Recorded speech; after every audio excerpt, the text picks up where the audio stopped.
Problem number 6 talks about the function f, which is defined to be the integral from -1 to x of cosine of t cubed dt. And it's valid over the interval from 0 to 2 for x. We're interested when f is decreasing, which you can see there I've underlined. And that means we're interested when f prime is negative. So we want to take a look at the derivative and figure out what it's equal to. And you can see I've written it down here already. This is a quick and easy derivative to get. We just replace t with the variable in our upper bound there. So our derivative is cosine of x cubed. So let's find out from the calculator when this function, this derivative rather, is negative. So you can see we got cosine of x cubed into our y1. And if I hit the window button real quick, I'm only interested from 0 to 2. And it's a cosine function, so that means it's between 1 and -1. So there's my y min and y max. I added a little bit just to give us a little more idea of what's going on with the overall picture. So now we hit graph, and we get this screen right here. Now we're interested when the derivative is negative. So that's this section right here, and it looks like a little bit over there as well. So when does the derivative start being negative? Well, as soon as it finishes crossing the x-axis. So let's find that 0, and recall from previous lessons to do that we're going to do second calc, and we have our 0 finder.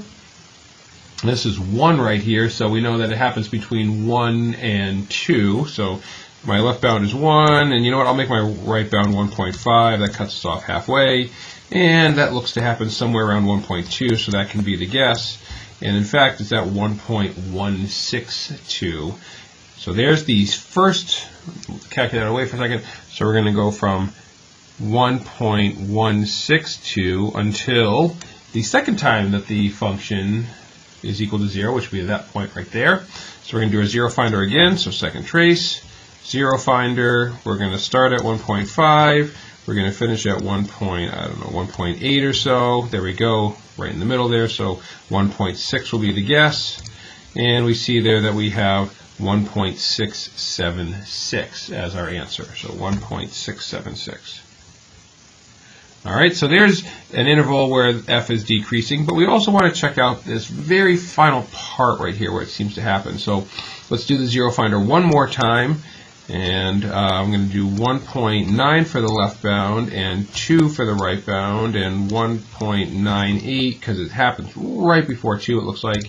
When we hit enter, we see that 1.9877.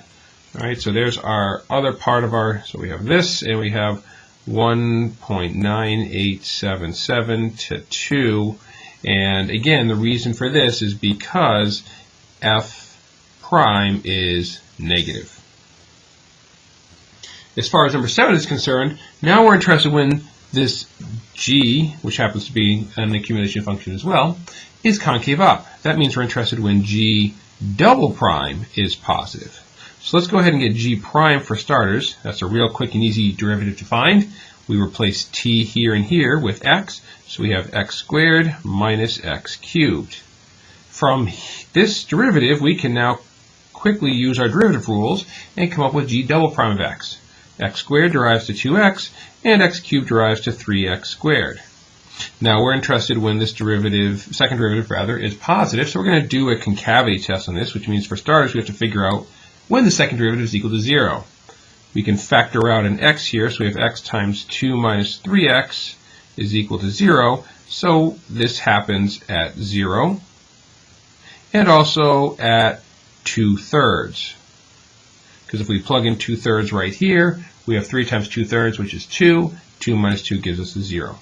So those two values, those are our possible points of inflection. So we're going to toss them here, and we just need to check out the positive and negative aspects in between there. So we're going to take our test values. Why don't we do -1 and a half and 1, and we're going to plug them into our second derivative.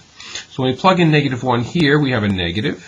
When we plug in a -1 here, we have 2 plus 3, so that's a positive. And a negative times a positive is a negative. Now we plug in a half. A half here is positive. And then 3 times a half, that's 1.5. 2 minus 1.5 is half, so that's positive as well. Positive times a positive gives us a positive. And finally, we're going to plug in 1. When we plug in 1 here, it's positive, However, when we plug in 1 here, 2 minus 3 is in fact negative. And a positive times a negative is a negative. We're interested when G double prime is positive, so that's between 0 and 2/3.